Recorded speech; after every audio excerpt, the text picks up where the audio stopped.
The silence was the first sign that something was fundamentally wrong. It was a structural silence, the kind that spoke of removed supports and hollowed-out spaces where life used to be. Elias Vance felt it the moment he turned the key in the lock. The familiar groan of the old tumbler was the only sound, and it died in the dead air of the entryway.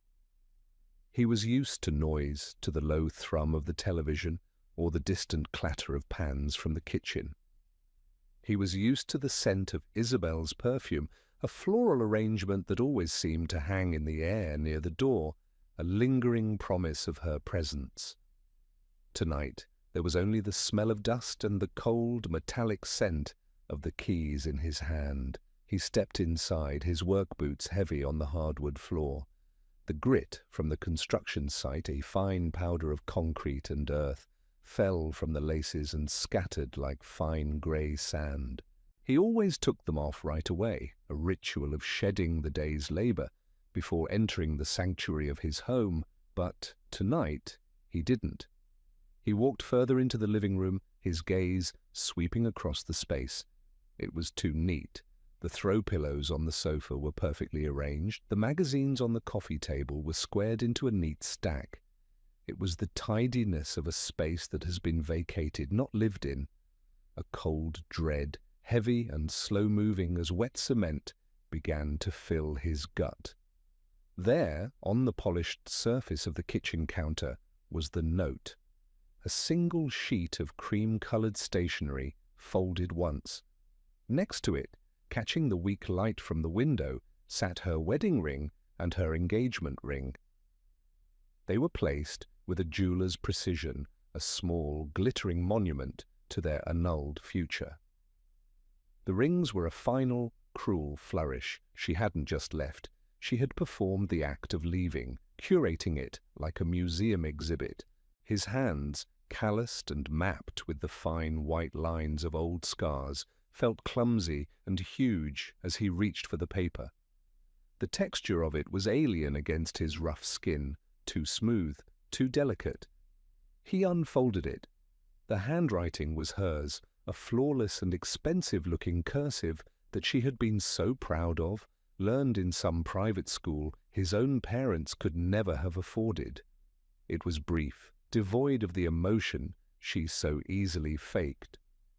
Elias, it began, a formal address for a man who had shared her bed for 6 years.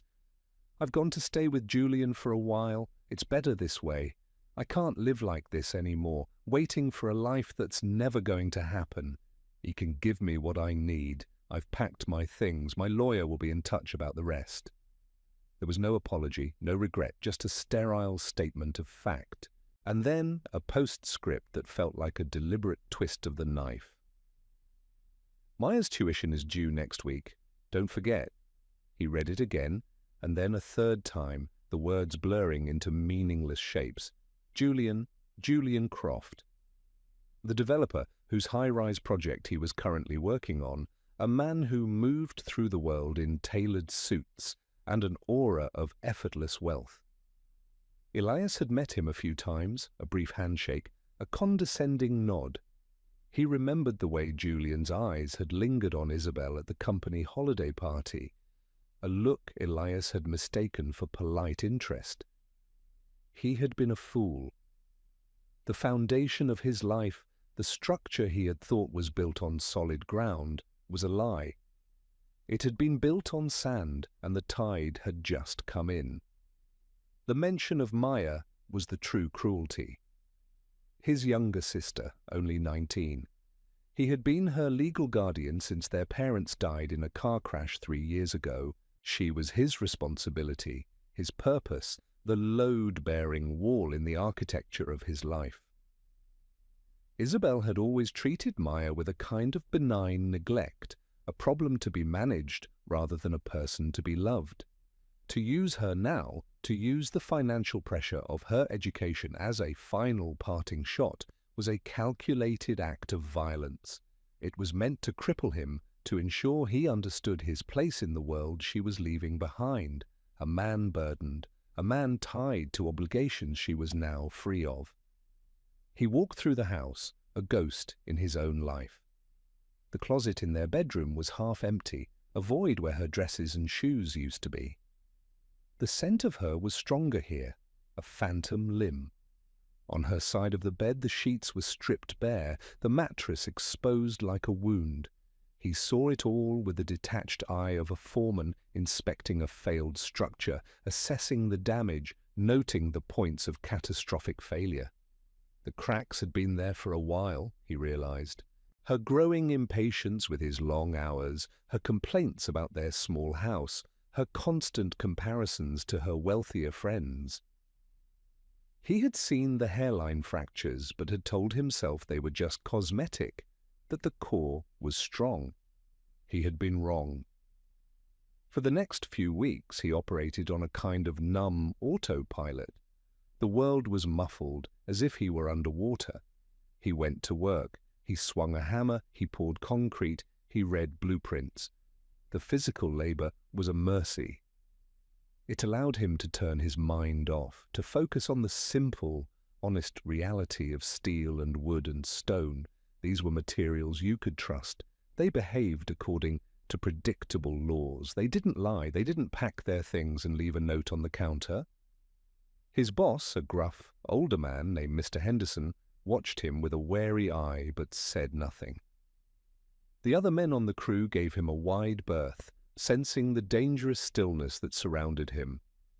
The house became a hostile zone, dirty dishes piled up in the sink, a testament to meals he couldn't remember eating.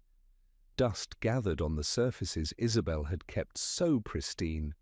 Her absence was a physical presence, a gaping hole that sucked all the warmth and light from the rooms. He would come home from a 10-hour shift, the exhaustion a heavy cloak on his shoulders, and the silence would hit him like a physical blow.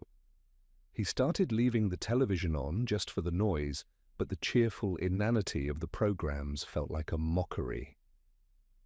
He called Maya at her university dorm. He forced his voice to sound normal, steady.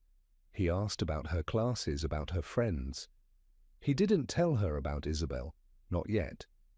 He couldn't bring himself to speak the words, to give the betrayal that much reality. When she asked about the tuition payment, he lied. "It's all taken care of," he said, the words tasting like ash in his mouth. "Just focus on your studies." The lie sat in his stomach, a cold, heavy stone. He had looked at his bank account that morning. After the mortgage and the bills, there was barely enough for groceries, let alone the thousands of dollars the university was demanding. The days bled into one another, a monotonous grey smear of work, solitude, and annoying anxiety that was slowly eating him from the inside out. He lost weight. His clothes hung on his frame, and dark circles bloomed under his eyes, bruises left by sleepless nights. He was walking a tightrope over a chasm of despair, and the rope was beginning to fray. He could feel the vibration of an impending fall in the soles of his feet. The breaking point came on a Tuesday. It was raining, a cold, miserable downpour that had turned the construction site into a sea of mud. He was soaked through, the dampness seeping into his bones. He had spent the day wrestling with a faulty generator, the smell of diesel and ozone clinging to his clothes. When he finally got home, shivering and exhausted, there was a letter from the university in the mail. It was printed on angry red paper. The words "Final Notice" were stamped across the top. They were threatening to remove Maya from her classes if the payment wasn't received in 5 business days. He stood in the hallway, the red letter trembling in his hand. He looked around at the messy, silent house. He thought of Isabel, somewhere warm and dry with Julian Croft, living the life she felt she deserved. He thought of Maya, her bright, hopeful future, about to be extinguished because he couldn't hold things together. He thought of the promise he had made to his parents at their graveside, the promise to always take care of her. And in that moment, something inside him, some critical support beam that had been groaning under the strain for weeks, finally snapped. He didn't scream. He didn't rage. A sound escaped his throat, a low, guttural noise of pure animal despair. His legs gave out, and he slid down the wall, collapsing onto the floor amidst the grit from his own boots. The red letter fell from his fingers. He buried his face in his hands, and for the first time since he had found that note on the counter, he wept. It was not a quiet, dignified grief. It was a storm, a raw, racking collapse that shook his entire body. He cried for his lost love, for his shattered pride, for his terrifying, overwhelming failure. He was at the bottom, surrounded by the wreckage of his own life. He stayed on the floor for a long time, the cold of the woods seeping through his damp jeans. The storm of grief passed, leaving behind a hollow, echoing emptiness. The rain hammered against the windows, a relentless rhythm counting out the seconds of his failure. But as he sat there, in the dark and the cold, a different feeling began to surface, pushing its way through the layers of despair, like a root forcing its way through concrete. It was a slow, cold burn. It was anger. Not the hot, explosive anger of a man betrayed, but a different kind. It was the calculated, structural anger of a builder who sees a collapsed building and starts calculating the cost of the demolition, the man-hours for the cleanup, the tonnage of new steel required for the rebuild. He looked at the red letter on the floor. He thought of Maya's face, her trust in him. He had been sinking, letting the weight of Isabel's betrayal pull him under. He had been mourning a structure that was rotten to its core. The mourning was over. The demolition had begun. Now it was time to build. He pushed himself to his feet. His legs were stiff, his body aching, but there was a new resolve in his posture. He was a builder. He knew how to work with broken things. He knew that before you could build something new, you had to clear the rubble. And his life was filled with rubble.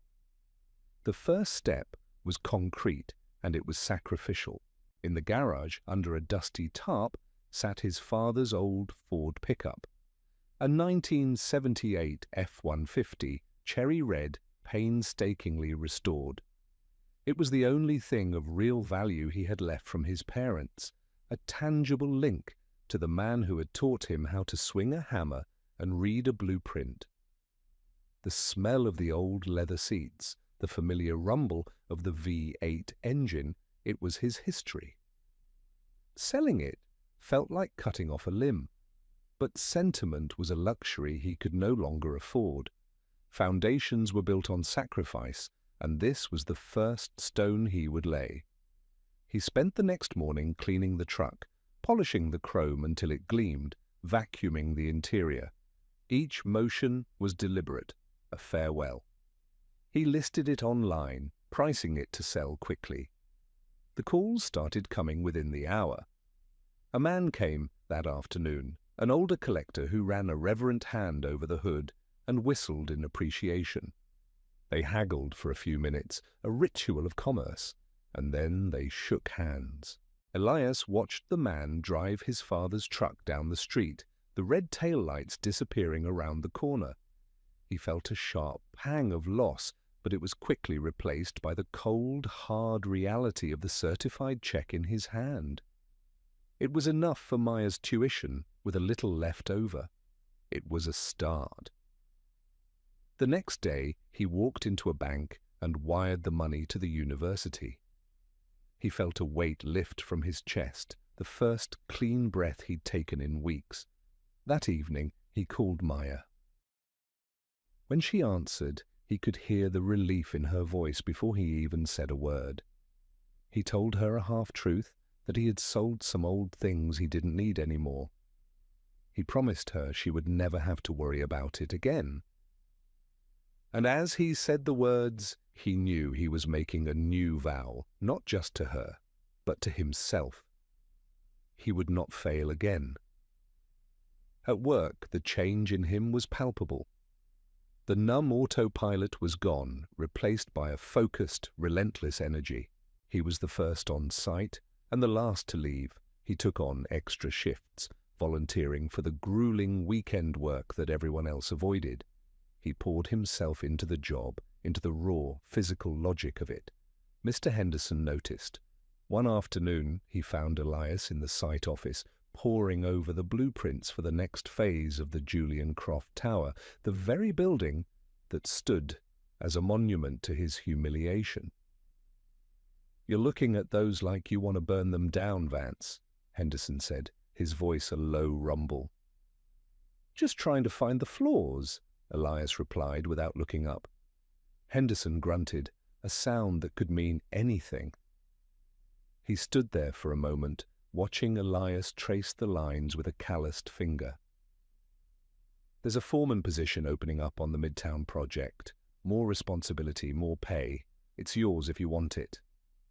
Elias finally looked up, surprised. It was a significant step up, a move from labor to management. "I'll take it," he said, his voice steady. There was no hesitation. The Midtown project was a complex, difficult build, a sleek, modern library with challenging architectural elements. It was there that he met Clara. She was one of the lead architects from the firm that had designed the building. Their first interaction was adversarial. She arrived on site in a sharp grey pantsuit and hard hat, her expression severe, and immediately pointed out a flaw in the rebar placement for a foundational wall, a mistake made by the previous foreman.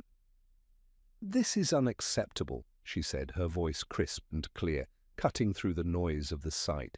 "This entire section will have to be torn out and re-poured. It's a 3-day delay." She didn't shout. She didn't have to. Her authority was absolute, grounded in an unshakable competence. Elias listened, examined the section, and nodded. He didn't make excuses.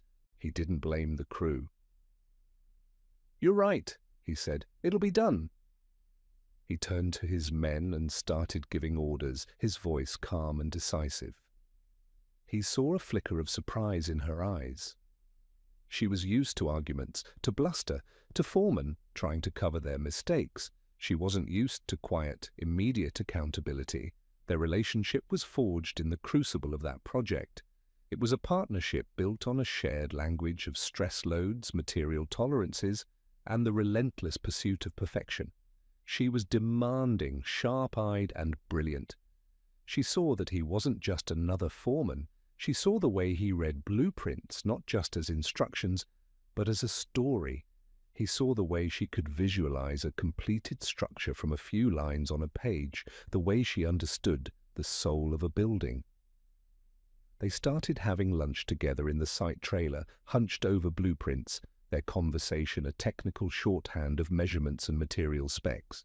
He learned that she was a widow, that she had poured herself into her work after her husband's death a few years prior. He saw in her the same kind of resilience he was trying to build in himself. She didn't ask about his personal life, and he didn't offer any information. The past was a demolished site he wasn't ready to rebuild on yet, but in her presence he felt a sense of professional respect that was slowly, imperceptibly healing something in him. One evening, working late to solve a problem with a cantilevered roof, they were the last two people on the site. A storm had rolled in, and the rain was lashing against the trailer windows. Clara was sketching furiously on a piece of tracing paper, trying to find a solution. "It's the load distribution," Elias said quietly, pointing to a specific junction on the blueprint. "The steel specified here isn't strong enough to handle the wind shear at this angle. We need to upgrade to a higher tensile strength I-beam." She stopped sketching and looked at where he was pointing. She ran the calculations in her head, her brow furrowed in concentration. Then her expression cleared. "You're right," she said, a note of genuine admiration in her voice. "How did you see that?" "My father taught me that the most beautiful designs are useless if the structure can't bear the weight," he said. It was the first time he had mentioned his father to her. She looked at him, her gaze direct and searching. For the first time, she wasn't looking at the foreman. She was looking at the man. "He taught you well," she said softly. That moment was a subtle shift, the settling of a new foundation between them. It was a connection based not on romance, but on a deep, shared understanding of how things are built and how they can break. The next 5 years were a montage of relentless, grinding work. Elias lived and breathed his job. He finished the library project ahead of schedule and under budget, earning him a reputation as a man who could handle the toughest builds. He used the extra money not for a new truck or a better apartment, but for night classes. He studied project management, structural engineering, and business administration. The calluses on his hands softened, replaced by the ink stains of late-night study sessions. He was trading his hammer for a clipboard, his physical strength for strategic acumen. He and Clara worked together on 2 more projects, their professional synergy becoming legendary. They developed an unspoken rhythm, a trust that allowed them to tackle increasingly ambitious designs. Mr. Henderson, nearing retirement, began to treat Elias less like an employee and more like a successor. He gave him more autonomy, bigger projects, and a share of the profits. Elias was no longer just a foreman, he was becoming a partner. His life found a new, stable rhythm. He moved into a better apartment, a clean, Spartan place that he kept meticulously organized. He spoke to Maya every week. He flew out for her graduation, sitting in the audience with a lump in his throat as she walked across the stage to receive her degree in architecture. A path she had chosen, she told him, because she was inspired by the work he was doing. She had met Clara several times on visits and adored her, seeing the quiet strength in her that Elias had come to rely on. The relationship with Clara evolved slowly, naturally, like a well-planned construction phase. It grew from shared meals in site trailers to quiet dinners at a small Italian restaurant near her apartment. They talked about work, but they also started talking about their lives, their pasts, their hopes for the future. He finally told her about Isabel, not as a story of heartbreak, but as a factual account of a structural failure. She listened without judgment, her hand resting briefly on his, a gesture of quiet solidarity. One night, standing with her on the observation deck of a newly completed office tower they had built together, looking out at the glittering expanse of the city, she turned to him. "You've rebuilt everything, Elias," she said, her voice soft against the whisper of the wind. "You've built something stronger than what you lost." He looked at her, at the intelligence and kindness in her eyes, and realized the truth of her words. The empire he was building wasn't just made of steel and glass. It was made of resilience, of loyalty, of the quiet, unshakable bond he had forged with this brilliant, compassionate woman. He had started this journey alone and broken, but he wasn't alone anymore. He had a partner, an architect for the new life he was building. The transformation was complete. The man who had collapsed on the floor of his empty house was gone. In his place stood a man who was harder, calmer, and infinitely more powerful. He wore tailored suits now, not because he was trying to be Julian Croft, but because they were the uniform of the boardrooms and client meetings where his battles were now fought. His hair was starting to show threads of grey at the temples, a testament to the years of pressure and hard work. He had become a force in the city's construction industry. Henderson Construction was now Henderson Vance Construction, and Elias was the driving force behind its most ambitious projects. He had not just rebuilt his life, he had engineered an entirely new one on a foundation of his own making. And then, after 7 years of silence, the ghost returned. It happened on a crisp autumn afternoon. Ilias was in his office, a spacious corner unit on the top floor of the building he and Clara had finished 2 years prior. The view was a panoramic sweep of the city skyline, a landscape he had personally helped to shape. He was reviewing a complex proposal for a new municipal arts centre, a project that would be the crown jewel of his career so far, when his assistant buzzed him on the intercom. "Mr. Vance," she said, her voice hesitant. "There's a woman here to see you, an Isabel Croft. She doesn't have an appointment." Elias felt a sudden, cold stillness settle over him. Croft. So she had married him. He had heard whispers over the years. Julian Croft's meteoric rise had been followed by an equally spectacular collapse, bad investments, fraud allegations, a messy public implosion. Elias had paid it no mind. It was the demolition of a building he had no stake in. He looked at the blueprints on his desk, at the solid, confident lines of his new project. He felt nothing. No anger, no pain, just a quiet, detached curiosity. "Send her in," he said, his voice perfectly even. Isabel walked in, and for a moment he was struck by how much she had changed and how much she had stayed the same. The expensive clothes were still there, but they looked worn, a costume for a part she could no longer play. The flawless confidence had been replaced by a brittle, nervous energy. There were fine lines of stress around her eyes and mouth that her heavy makeup couldn't quite conceal. She was a building with a beautiful facade that was beginning to show the cracks in its foundation. "Elias," she said, her voice a breathy, practiced performance of remorse. "You look good." She let her eyes wander around the office, taking in the expensive furniture, the original architectural sketches on the walls, the staggering view. He could see the calculations happening behind her eyes, the assessment of his worth. He didn't stand up.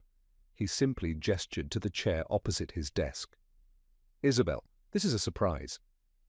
She sat, crossing her legs, a gesture that was meant to be elegant but seemed merely anxious. She launched into her story, a carefully rehearsed narrative of victimhood. Julian had ruined her.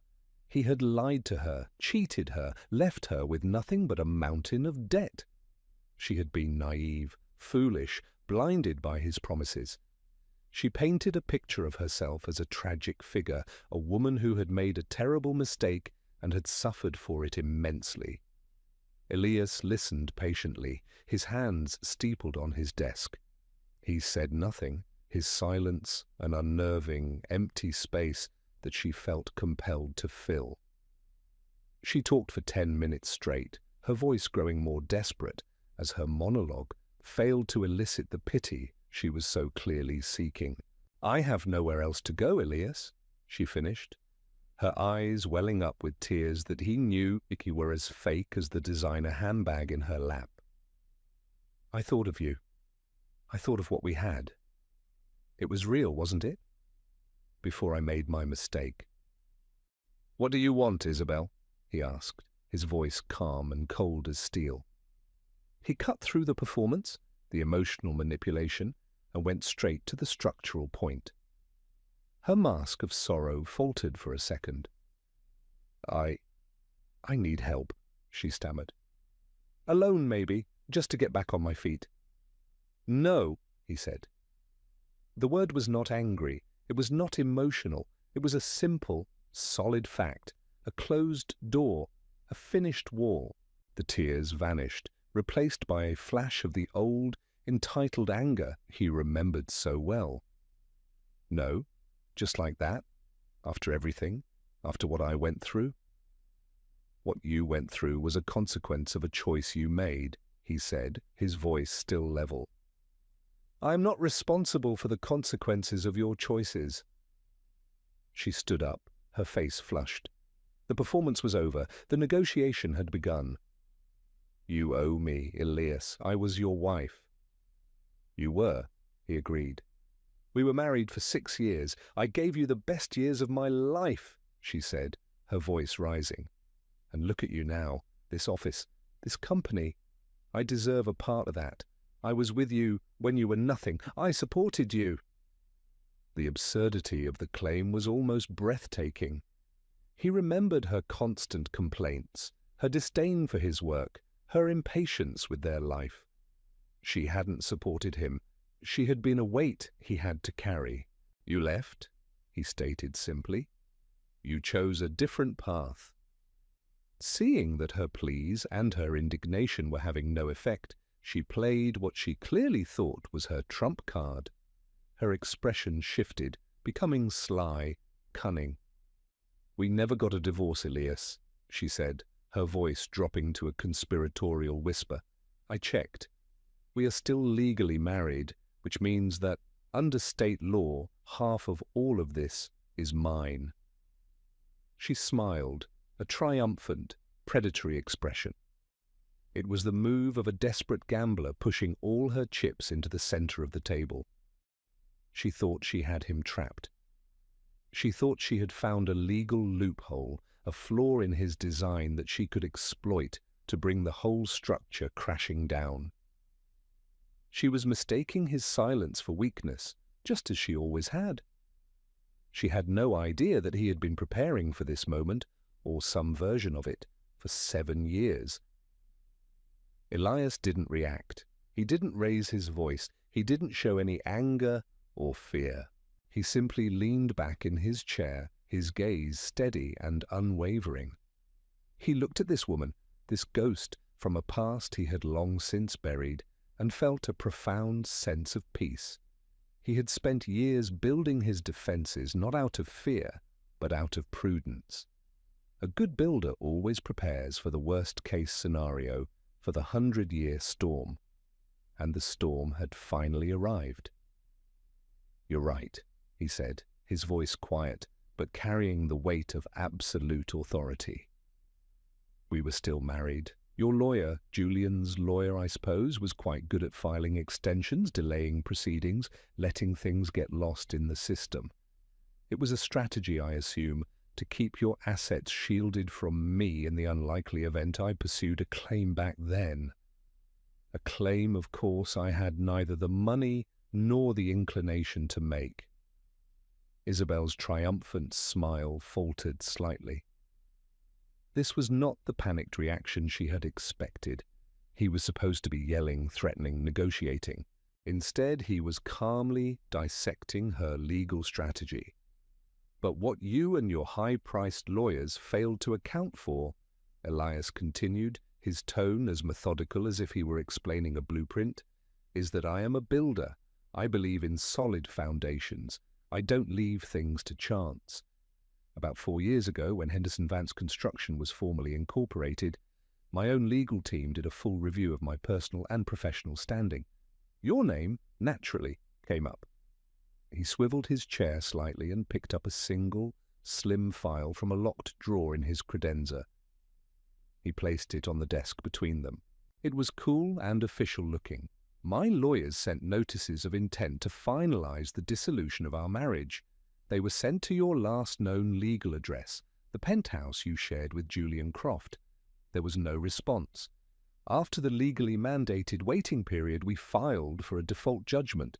It was granted by the court 3.5 years ago." He slid the file across the polished wood of the desk. "That is a certified copy of the final divorce decree, signed by a judge. We are not married, Isabel. We haven't been for years." She stared at the file as if it were a venomous snake. Her face went pale, the carefully applied makeup suddenly looking like a chalky mask. She opened her mouth to speak, but no words came out. She had built her entire desperate plan on a foundation of sand, and he had just shown her the bedrock beneath. But I was never served," she whispered, her voice cracking. "You were," Elias said, his voice devoid of any pity. Service was accepted by the concierge of your building, a standard legal procedure when the resident is unavailable. It is not my fault that you were too busy living your new life to pay attention to the details of the old one you abandoned. The silence in the room was absolute. The only sound was the distant hum of the city, a city that no longer cared about her, a city he now helped to build. The leverage she thought she had was gone, revealed as an illusion. The cold, hard satisfaction he felt was not one of triumph, but of confirmation. The work had been done correctly, the structure was sound, but he wasn't finished. He had seen the desperation in her eyes. A desperate person does desperate things. He knew he had to do more than just defeat her. He had to vanquish her, to remove her from his life so completely that she could never return. There is also the matter of the company itself, he went on, his voice dropping even lower, more intense. You seem to be under the impression that my personal wealth is tied directly to the value of this company. That is a common mistake. He leaned forward, resting his forearms on the desk. When I became a partner, I didn't take a massive salary or large dividend payments. I reinvested everything. More importantly, my stake in this company is not held by me personally. It is held in a blind trust. He let that sink in. Isabel's expression was now one of pure, uncomprehending confusion. The sole beneficiary of that trust, Elias said, delivering the final killing blow, is my sister, Maya Vance. The trust was established 5 years ago, long before the company reached its current valuation. Clara is the co-trustee. My personal assets are, for a man in my position, remarkably modest. Even if you had succeeded, even if we were still married, your claim would have been against a man who, on paper, is worth a fraction of what you imagine. The empire you see around you, it doesn't belong to me. It belongs to the future I was building for my family. It was the ultimate checkmate. He had used the very responsibility she had mocked him for, his duty to Maya, as the ultimate shield. He had built a fortress around his success, not with walls of anger, but with the dry, impenetrable language of trusts and corporate law. He had learned the lessons of his betrayal well. He would never again leave his foundations exposed. Isabel stared at him, her face a mask of utter defeat. The anger, the hope, the desperation, it all drained away, leaving behind a hollow, empty shell. She had come here expecting to find the same naive, emotional man she had left. A man she could manipulate, bully, or guilt into giving her what she wanted. Instead, she had found a stranger. A man made of cold calculations and strategic foresight. A man who had outthought her at every turn, who had been playing a different, longer game for years. She finally stood up, her movements jerky and uncoordinated. She didn't look at him. She couldn't. She grabbed her handbag and walked towards the door, her expensive heels clicking a frantic, defeated rhythm on the marble floor. At the door, she paused, her back to him. "I really did love you once," she said, her voice a thin, pathetic thread. It was one last, feeble attempt at emotional leverage, a final, desperate plea for some kind of validation. Elias didn't answer. He simply watched her go. He knew the truth. She had loved the idea of him, the potential she thought he had. She had loved what he could do for her. But she had never loved the man who came home covered in concrete dust, the man who sacrificed everything for his family. He had built his life for her, and she had condemned the design, so he had demolished it and started over. The door clicked shut behind her. The silence that filled the office was different from the silence that had greeted him in his empty house 7 years ago. That had been a hollow, aching void. This was a clean, peaceful quiet. The quiet of a completed project. The quiet of a settled foundation. He felt a profound sense of lightness, as if a massive, invisible weight he hadn't even realized he was still carrying had just been lifted from his shoulders. It wasn't triumph, it wasn't revenge, it was closure. A final, perfect seal on a finished piece of work.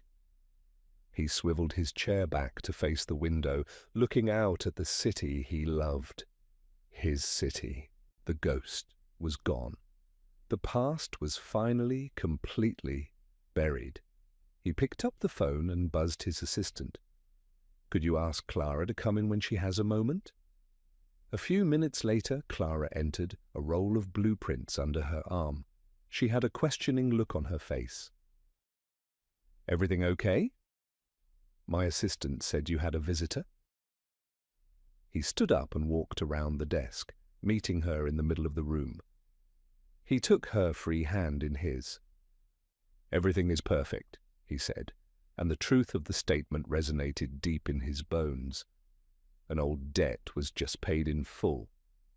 She looked at him, her eyes searching his. She saw the peace there, the finality. She didn't need to ask for details.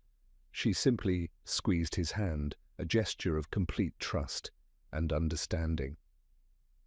"Good," she said, "because we have a problem with the load-bearing calculations for the west wing of the Arts Center. I need your eyes on it." He smiled, a genuine, unburdened smile. He looked from her face to the blueprints under her arm. His past had just walked out the door, but his future was standing right in front of him, holding the plans for their next creation. The work was all that mattered. The building, the partnership, the life they were designing together. That evening they stood on the balcony of the apartment they now shared, a beautiful, modern space with a view that rivaled his office. Maya was with them, visiting for the weekend from her own burgeoning career at a prestigious architectural firm in another city. The three of them stood together, a small, solid unit, looking out at the endless constellation of city lights. The Julian Croft Tower, now owned by a bank and renamed, was visible in the distance, just another anonymous building among the giants. It held no power over him anymore. It was just a piece of the skyline. He felt Clara lean her head against his shoulder. Maya was telling them an animated story about a difficult client, her voice filled with the same passion and competence he saw in Clara every day. He looked at these two incredible women, the twin pillars of his new life. He had lost a wife, but had gained a partner. He had nearly lost his sister's future, but had instead built one for her.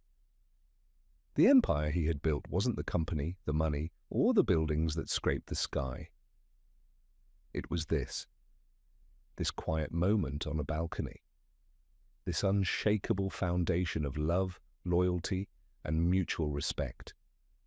Isabel had tried to take half of his wealth, not understanding that his true wealth was something she could never touch, something she had willingly thrown away. "You know," Maya said, turning to him, her eyes bright with affection, "I was looking at the original plans for this building. The structural engineering is brilliant, truly." Elias put his arm around Clara, pulling her closer. "We had a good architect," he said, looking at her. Clara smiled up at him. "And a damn good builder." The wind picked up, a cool, clean breeze sweeping across the city. The night was clear, the future stretching out before them like a perfectly drawn blueprint. The ghosts were gone, the sight was clear, and the foundation was stronger than stone. "Let's go inside," Elias said, his voice filled with a quiet, profound contentment he had once thought was lost to him forever. "We have work to do tomorrow."